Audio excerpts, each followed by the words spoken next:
তোরে বানাই বিনোদিনী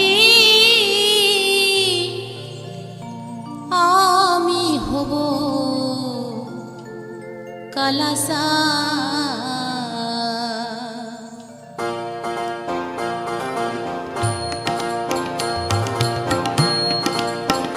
তোরে বানাই বিনোদিনী আমি হব কালাসা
আমার রাধারানী প্রাণ গোবিন্দকে বলছি, হে গোবিন্দ, তুমি তো নারীর ব্যথা বোঝো না, কেননা এই বিশ্ব ব্রহ্মাণ্ডের মালিক আজ তোমাকেও ভালোবেসে আমি হয়েছি কলঙ্কিনী।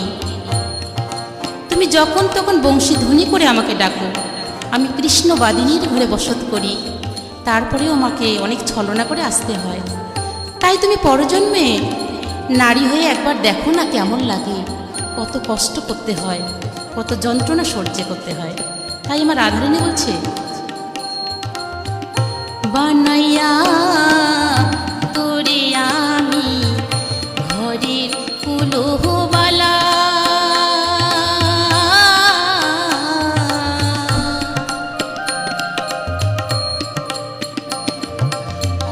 বুঝাইব কারে বলে প্রেম বিচ্ছেদের জ্বালা, ওরে কেমন করে ঘরে রহি রে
শুধু লোকসঙ্গীতে নয়, বিভিন্ন গানে মানে নজরুলেরও বিভিন্ন গানে আমরা এরকম কিন্তু শুনতে পাই যে রাধারানী বারবার করে আক্ষেপ করে বলেছেন যে আমার দুঃখ তো শ্রীকৃষ্ণ বুঝছেন না, তো তিনি বনমালে তুমি পরজন্মে হয়েও রাধা, এরকম অনেক গান আমরা আরও পাই। শ্যাম তুমি যদি রাধা হতে শ্যাম, এরকম নানান গানে কিন্তু রাধারানীর এই আক্ষেপ আমরা শুনতে পাই। আজকে ঠিক সেরকমই একটি গান লোকসঙ্গীতে সুরে সুরে শুনলাম।